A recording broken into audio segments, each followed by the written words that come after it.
Hey everyone, I'm Julie Gunlock, host of the Bespoke Parenting Hour. For those new to this program, this podcast is focused on how parents should custom tailor their parenting style to fit what's best for their families, themselves, and most importantly, their kids. So today I'm really excited. I have my friend Tim Berg on. Tim is the father of a 16-year-old boy. Sorry about that, Tim. He's a former radio talk show producer and current podcast producer, and he's also a news consultant. Most importantly, he is the producer of this show. So giving everybody a little bit of a behind-the-scenes look at our wonderful producer, Tim Berg. Tim, thanks for coming on. Sure thing, Julie. Glad to be here with you on this side of the microphone. I'm going to throw some really hard questions on you. My goal is to make you cry. So let's see how we can do with that, right, Tim? Because you know me, I'm such a hard interview. I'm like the Barbara Walters of podcasts. Isn't that right? Yes, I was wondering where you were going with that, who you're going to use. But yes, that's a great analogy. Yeah. Tim has to do a lot of editing. He has to edit all my cuss words out and all of my my inappropriate statements. So I love Tim. And Tim does not just produce this podcast. He does the She Thinks podcast for IWF, many of our other sort of online projects Tim produces for us, and is a great consultant on things all about technology and radio and podcasts. So the ladies are all big fans of Tim. The reason I thought Tim would make a good guest is because I have actually consulted Tim on personal matters. Another weird thing you'll need to edit here, Tim. Not weird personal matters, but really about kids and technology. I think that I have noted a couple times on this show how I've sort of struggled with my kids in video games, my kids in phones. None of my kids have phones. And I think, Tim has shared his own struggles with, finding the right kind of technology. So we thought it'd kind of be a good conversation to have on the show, because I think this is a common struggle that parents have, when it comes time to considering phones or looking at phones or looking at any kind of technology. This is something that all parents have in common. So Tim, why don't we kind of start off with you talking a little bit about the searches you've gone through to try to find good technological programs and products for your own kid. Well, yeah, when I'm sitting listening to you do your interviews, I hear and feel there's a lot of the same struggles that I had had as a parent when I had a 10, 11, 12-year-old in the house, and some of the things we're dealing with, from when to get them a phone to video games, to screen time, which screen time kind of went by the wayside in our house with COVID and schooling. So I feel some of the same things you guys are dealing with. And the one thing I think is good is that you guys are thinking and addressing it now. It's one of these things where I feel like if you have to do at a younger age to get the child to kind of go along with it, I guess, is the best way to put it. Yeah. There are a lot of, it's funny because I feel like in everything with parenting, there's a ton of products out there to sort of make it easier. But I actually don't agree with that when it comes to phones and technology. And, I want to talk a little bit about a product that you found that you've talked to me about, but I also want to kind of set the stage here. When I was looking, and you're right, my kids are younger, but not that much younger. I mean, I have a 11, 12, and 14-year-old. And, when I was looking initially for something, my son was going to take a bus for the first time, and he was nervous. And the school district, which you've heard me talk about millions of times, is kind of bad. And I didn't really trust them to get bus times correct. So we bought him one of those, I think they're called Gizmo wristwatches, which were great because you can only call 4 numbers. It's not like you can, surf the internet with those little wristwatches.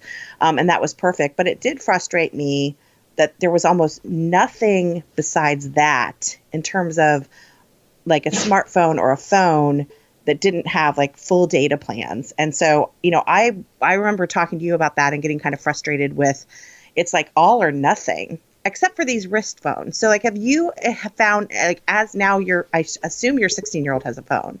Yes, he does. So tell me about, like, I don't know, the searches you've done before, did you have the same experience where it was like, okay, you either get a super expensive smartphone with a full data plan, or like you get an old person flip phone with the big, because they have those, like, I don't know what they're called, jitterbugs or something.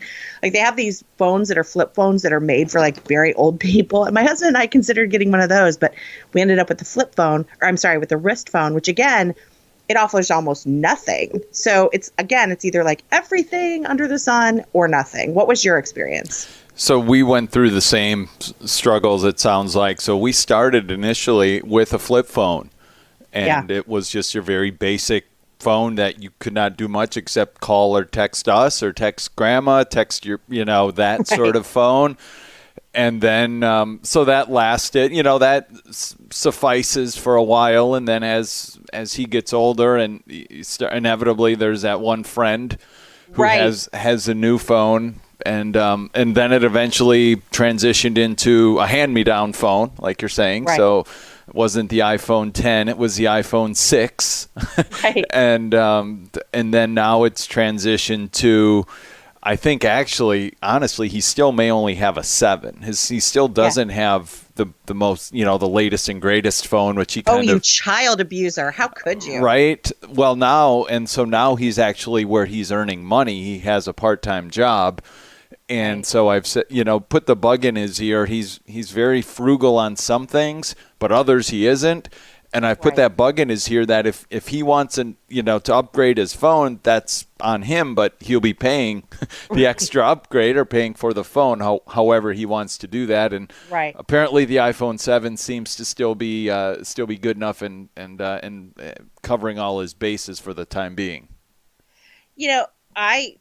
I struggle though, even at 16. I don't think, kids are mature enough to make good decisions. I worry about kids filming things. I worry about, with a full data plan, the access to, frankly, sources that I don't want them to see. And I know, look, this is where it gets into like, because I'm like, I have always fashioned myself a free range parent, but I really screech to a halt on the free ranging.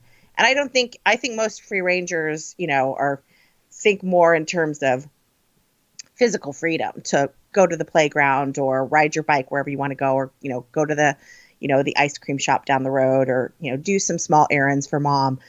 But I'm not free range when it comes. And I agree. Again, I think most would agree that you do really need to monitor what they're seeing. Do you monitor your son's phone? Do you ask to see it once a week? Do you look at histories? Kids are smart. They can always erase that stuff. But like, what kind of, I think every parent is probably a little bit concerned about what their kids are seeing. Do you institute any rules or do anything to monitor it? So initially when he got the phone, yes, there was we get to look at it, we can scroll through things, and that was probably around the age of 14. That was probably when, I'm trying to go back, it seems like forever, when he actually had the phone. But that was at that age. It was the phone stays outside the room at night. Yeah. And we get to look at it. We know the password, etc.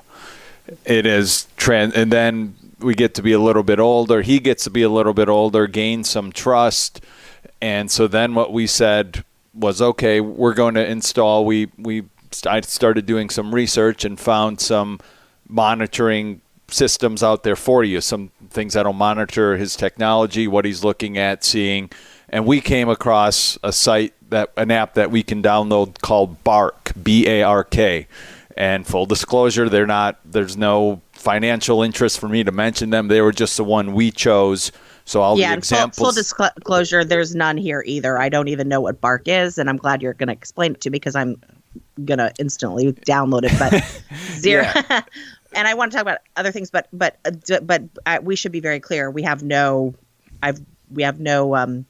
incentive here to mention it. So go on. Thank you. And I will say there are some glitches in the app that I'm not a fan of. So it's not going to be singing it's going to sound like a full-on commercial for them, because that certainly isn't the case. There are some issues that I think are kind of clunky with the app, but it, for the most part, does what I need. So you download the app on your child's phone, And the first glitch, I think, right out of the bat is the money for the monthly or yearly subscription then comes out of his phone. So then there has to be something already. Why is that a glitch? Well, yeah, right. Comes out of his. I totally approve of that. Yeah. If he doesn't have the money, but then there's, yes. I get it. So that's the first thing. So it downloads that. You download it on his phone, and then it asks for all the information and permission, basically, on all of his apps. And so now this is where, for us, it got a little dicey because he had a few apps downloaded before, and he's like, well, I don't want this one to show up, but I want that one. Right. And so my son sometimes wants to be the next greatest attorney in the world, like maybe all boys do. And so we kind of conceded on a few of those. So there are a few apps that aren't being monitored.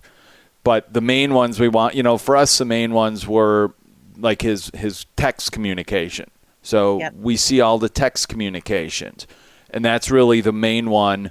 And then another one is YouTube. And I know YouTube, I've heard you talk on there's kids, and it seemed like as he gets, and here's some, I guess, maybe light at the end of the tunnel for you, it seems like his YouTube viewing is going down as he gets older. Yeah.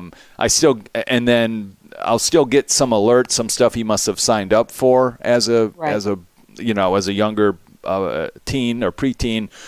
And with those, you can put ignore. That's the other thing with this. If you get an alert and it'll show me like a video game that he's watching, right, I can just hit ignore. I don't need to see this alert anymore. It's just, maybe there was a bad word in the title or something, and that's right, not great, but not what I'm, at this age, not what I'm into. So it does allow for that functionality to where if you see something and you're like, oh, this is harmless or something, you can hit ignore so it won't message, keep sending you those alerts. I don't mean to interrupt, but it's interesting that you bring this up because I think one thing that people always assume is that you're going to monitor to look for bad stuff. But the interesting thing is that, so I had a system similar to this for my child's Chromebook when he was attending the public school. It was called Securely. Again, no interest in Securely, no financial backing, but there was this company called Securely, and you can go in and kind of look at every single website your child has looked at or even searched. So it's not just the ones that they've actually gained entrance to. It actually includes the searches. And I will tell you, there's something actually reassuring to seeing what your kids are looking at. So it was funny. I looked at the time, he was in 5th grade, I think, he started in 4th grade on this program because this is when we all went virtual for COVID. And 4th grade, so I was monitoring my 4th, 5th, 6th grader because, anyway, it doesn't matter. The point is, so I was monitoring this, and what he was searching for was hilarious. It was like, like Roblox, how to get over this bridge, or, how to build the best Lego. Those are the searches. And honestly, the searches were all similarly innocent and really sweet.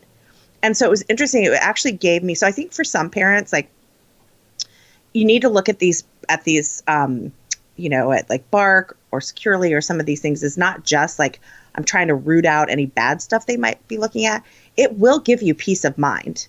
And, you don't have to really talk. It's not like I talk to my kids every day about, okay, your searches were, you did these 5 searches. Like I never even talked about it. It was only once when I saw something that, again, had a bad word in it. And I said, hey, what are you searching? And, then they were kind of like, oh, she's seeing everything. But by and large, it gave me reassurance that my kids were really still kind of in an innocent phase and not looking for things that I thought were inappropriate. So there's a lot of reassurance. I just want to mention that because I do think that some people think this is like spying on your kids or whatever. It's important to do this, to know your kids and know what they're seeing. Well, exactly. And I will say we do the same thing because there's a few devices that we share in the house, tablets and such for homework. Yeah. And my son, he's very smart, like school smart, but the street smart and the like deleting stuff and covering his tracks, he's not the best at. I guess we used to call that street smart, where I would have been that that kid who was like Yeah. instantly deleting my history and everything. Yeah. So he's not in that. So, and that's where too, like you're saying, I'll see some things, and so I will see the text messages, and it'll message you, it'll tell you why it's flagging. First you get an email and it'll say, hey, we've noticed this thing. And then it'll send you an email alert, and then on my app I download the same thing, and then it'll say what they're telling you what's going on with it. Was it for profanity? Was it for bullying, or health or something? And it's funny, some of our messages have got flagged that I've read, so it's pretty sensitive to when it sends you something. And so then I'll see these, or I'll skim through them, and I haven't yet at least confronted him on anything I'm seeing. It's nothing has been to that level, I guess you could say, of concern of mine. It is nice, I guess, in a way, to see that he's going through some of the same things that probably most teens are going through, from disputes with friends and just kind of living life, I guess you could say. Yeah.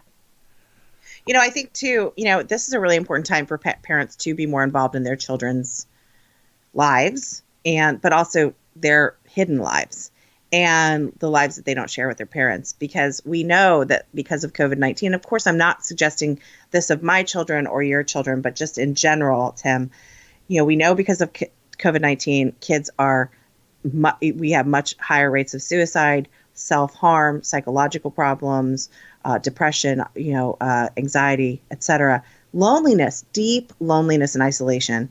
It's something I really monitor because I just started homeschooling my oldest, and he's loving it. But there is an aspect to homeschooling, especially for a slightly older kid, where they aren't seeing classmates and having that kind of downtime. It's like, I'm with mom all day, and that's why we've gotten him involved in some community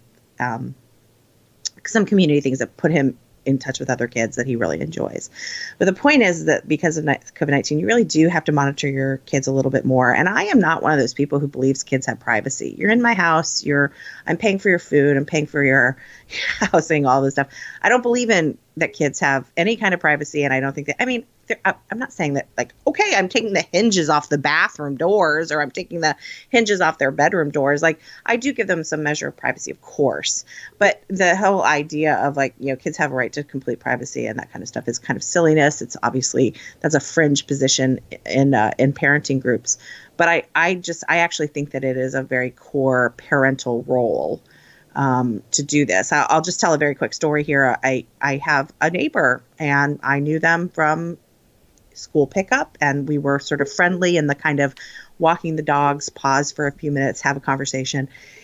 And he told me that, they had gotten their 12-year-old son a iPhone with a full data plan, and that child proceeded to watch horrifying things that no child should see at 12. Well, no person should see ever. And they started to notice some behavioral changes. They had no monitoring on this phone, and they really didn't talk to him about what he was watching and seeing. And I think out of kind of horror and guilt and shame, he finally admitted it to his parents. So I'm talking to this man, and I just felt terrible for him, and I felt so sad that this child had seen some of these, extreme pornographic and extreme violence content. And so I said to the dad, well, you took the phone away, right? Because again, the kid's only 12. What does he need a phone for? And the father looked at me perplexed and said, well, no, we've now had some conversations, and we trust him to do better. And I'm like, what? So I think that there's, I don't know how you kind of feel about that stuff, Tim, but I feel like you clearly, from what you've said so far, see the importance of keeping an eye on what your kid is seeing.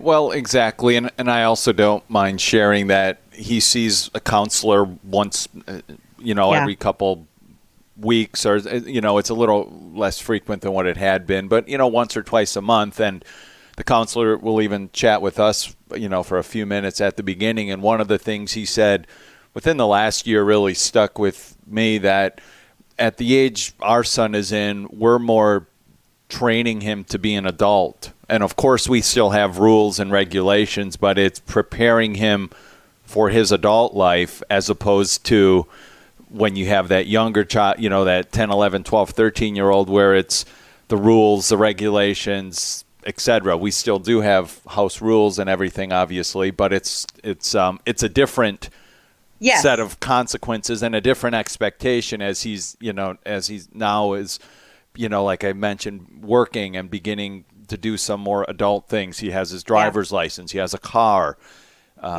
All sorts of things. So it's a different, I guess, phase in parenting, which it's been a challenging transition as far as it is, because it can't just be the same. Yes, of course, he can still be grounded. He can still lose privileges, but I'm more training him to know these are the rules. There's a speed limit. There's a stop. Some of this stuff, and they're there for a reason. There are certain things that, I think also as, to people who tend to be pretty libertarian on many things, but there are good reasons for helmets and seat belts and things like that aren't necessarily like some sort of means of social control. But yeah, I agree with you that the transition is hard. I'm approaching that now. I'm at the beginning, and it's hard because it's hard to give them a little autonomy, a little bit more. But I think you're right, and that's really a great statement from that psychologist or psychiatrist to say, you're training them to be an adult. It does shift from like training them to not spill spaghetti on their shirt to really training them in some pretty important fundamentals about adulthood. It's a much, I would say, more difficult phase of parenting. It is, and it's funny, we're talking technology. The latest thing that we did is, because he works on some school nights, and even just in general, we're not a doorbell, I'm not a fan of those like monitoring doorbell type things, but we did set up, it's more sitting in the house where anyone comes in, but it lets us know when he gets in, because we're both in bed, kind of early risers, so we're in bed between 9 and 10 o'clock, and there's nights he has a curfew on the weekends. And I know my parents had a dog that would inevitably bark every time I came in, so they didn't need to wait up, but the dog and you're still bitter about it. Yeah, right. But we set this up, and it works, so that's, and even some nights he works, he'll work till 11 on some nights, and this lets us know when he gets in. So that's the latest thing we've done that seems to be working. But that, again, even for us, it's even house rules. It's, hey, you clean up after yourself in the bathroom. Well, of course, that's going to be an issue when you have a roommate. If you leave the bathroom, you're a slob in the bathroom, or a shared living space. It's is your roommate going to want this? Because probably not. You won't have a roommate if that's the case. Yeah, I'm hoping that my my sort of personal hysteria about cleanliness and like my OCD about cleanliness, hopefully that alone will rub off on them. Or it could go the opposite way. They could be like complete slobs as like a form of rebellion. Who knows? Yet to tell. But again, I think that these are really important things, just how to be an adult. How to be an adult. There's a great book. One of my favorite parenting books is How to Raise Adults.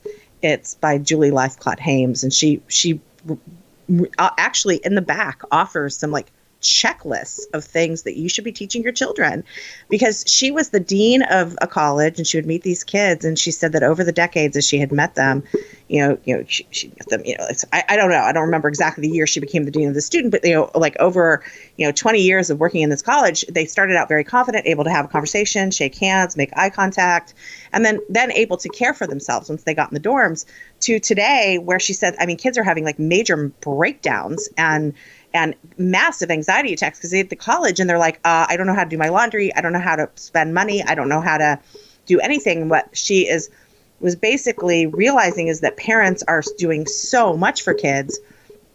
And that's a part of helicopter parenting. If you got a 17-year-old kid who's never washed his clothes before or doesn't know how to make like a simple fried egg, right? Or, even warm up ramen, right? Which hopefully you're teaching your kids a little bit beyond ramen. But the point is that you're going to have some kids who are launched and are just really it's a tough world. It's a scary world if you don't know some basics. So that was a great book. Again, Julie Lythcott-Haims, How to Raise an Adult. And it's what you're talking about exactly here, is that you've transitioned to, okay, honey, let's cross the road together. Let's hold hands, to I've transitioned into raising a kid who will function as a member of society.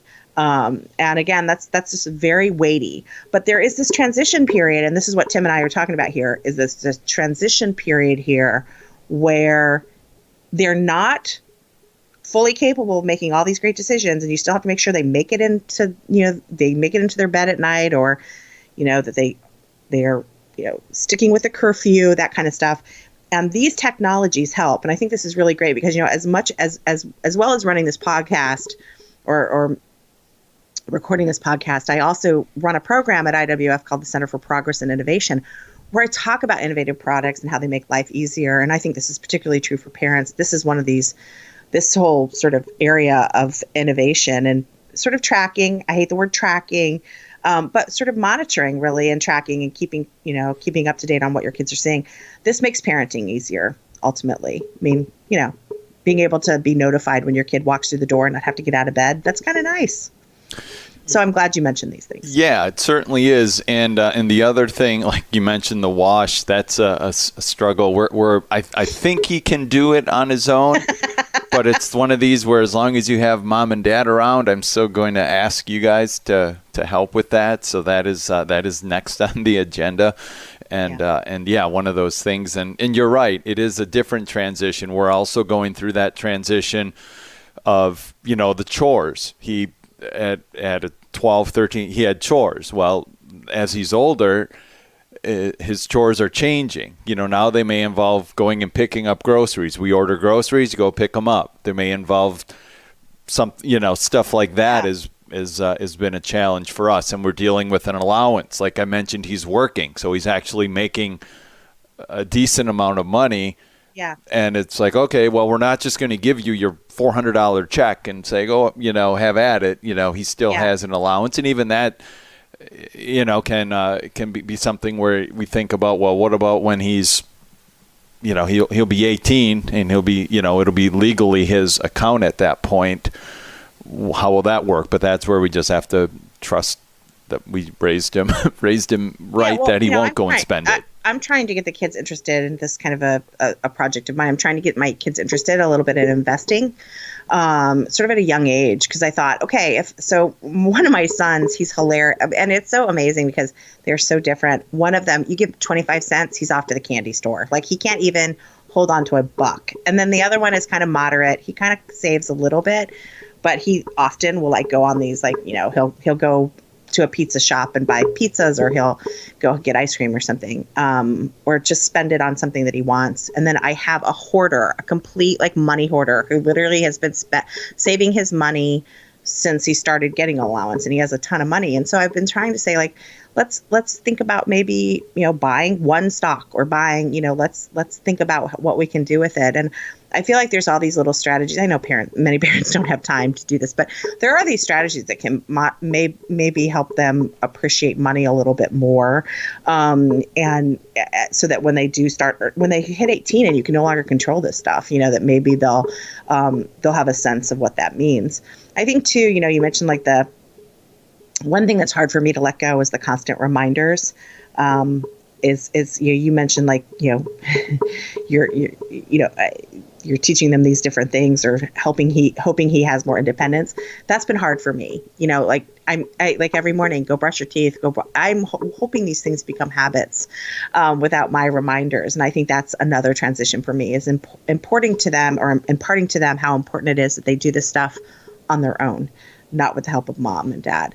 Well, Tim, I know you have a sort of a hard break here coming up here, so we'll wrap up. But I think that honestly, we've just scraped the surface of this, and really, it's kind of this conversation started out as talking about, hey, these technologies can help you, into a frankly more involved conversation about transitioning from parenting young kids to older kids, and it really is. It's an interesting subject we should explore again. We should, and it's one of these things. I'm sitting and producing the shows that you do, and they're always very interesting, and it always has my heads thinking and going as to how I can apply it to my life and to our life with our child. So I find a lot of these shows very interesting, and it's one of these things too. Sometimes I think if I would have known what you guys are talking about or what the topic is, it may have made things a little bit easier, but it is still they're still very interesting to listen to, and I feel like I grab and try to pull some things out that I can make and use as part of our raising of our son, and it's and I've tried to tell him too, even, people think letting their child ride a bike is you let him out on the bike and you're worried, well, wait until he has a car and can guess, I'm going to Jimmy's house or I'm coming home from work. Yeah. I mean, it is truly one of these things where I hear him come in almost every night from work. Even if I'm in bed, I'll hear the door slam or hear something, it's just, I guess, that parental instinct. Yeah. And you can finally exhale. Right? Exactly. Yes. Yeah, exactly. Yeah, I'm not looking forward to that phase. In fact, I've told the kids that they just changed the Virginia law to 18 before you can drive. And so far, they believe me. So that's good. Because I'd like to keep them driverless or carless and off the roads for as long as possible. But, eventually someone will Google that and figure out I'm lying. So, which also lying is, I think, a perfectly acceptable thing for parents to do. But that's another show, Tim. That is another show. So, but we'll do this again. I think this is a great podcast, a great episode for helping parents. I know personally, a lot of parents have a lot of questions about this stuff. And again, every parent, you can have a 2-year-old right now, but you're going to face these questions. So, Tim, thanks for coming on and letting us know about some of these technologies, and let's do this again soon. Certainly. The one piece of advice I would also say, if someone does decide to go to one of these, like, monitoring things like Bark, or there's other ones out there you can Google, obviously, that do the same sorts, is to start it at a young enough age, like use it as like a bartering chip when they're 10, when they're, like, say you're getting your child their first phone. And that way you'll have every app. He already had the phone. So for us, it was connecting apps, and it was this somewhat of a give and take that we chose to go through with him, as opposed to if it's a precondition to getting the phone, then there's no ifs, ands, or buts, and it will monitor every app. And it will also see when they download a new app. It says, hey, so-and-so just downloaded a new app, and that's not good. That's when you can go and confront them if it's an app that they maybe shouldn't be having. That is really smart. That is a really smart idea. And actually, that's something that I'm going to, because we're approaching that phase. So, we'll definitely look at these technologies to make it a condition. I like that. I like that idea. Tim, if you'd like to include any contact information, or if you have a website or anything else where people can, I will tell anyone who's considering starting a podcast or doing a podcast, Tim is the best in the business. So, Tim, is there any way people can contact you? I would say the best thing to do would be to reach out via Twitter, which I don't mind giving my Twitter handle out. It's just at and then Tim T-Berg. Geez, I'm going to give it wrong. At TBURG _95. So it's just at T-Berg _95, and anyone can send me direct messages. And thank you, Julie. I'd love to sit down and do a chat regarding someone. If a podcast is the right fit for them, that's the first thing we have to decide. I mean, there's a lot of people out there thinking podcasts they are a great way to get the message out on there, whether it's a group or an organization, but it also has to be the right fit. And I'd help you guys decide that, the organization or a person or however, because I certainly don't want you to start something that doesn't seem to have the longevity or work out well. Tim, that's important to know. Tim has really helped me as I developed this. He's given some great sound advice on strategies and length and he's given guest ideas. So he's truly someone who can be a partner in it. So Tim, I am a big fan of yours, and I really appreciate you coming on. And to everybody listening, Tim is always there, always in the background, making the show much better. So thanks again, Tim, for coming on, and let's do this again. Thank you, Julie. Thanks everyone for being here for another episode of the Bespoke Parenting Hour. If you enjoyed this episode or like the podcast in general, please leave a rating or review on iTunes. This helps ensure that the podcast reaches as many listeners as possible. If you haven't subscribed to the Bespoke Parenting Hour on iTunes, Spotify, Google Play, or wherever you get your podcasts, please do so you won't miss an episode. Don't forget to share this episode and let your friends know that they can get Bespoke episodes on their favorite podcast app. From all of us here at the Independent Women's Forum, thanks for listening.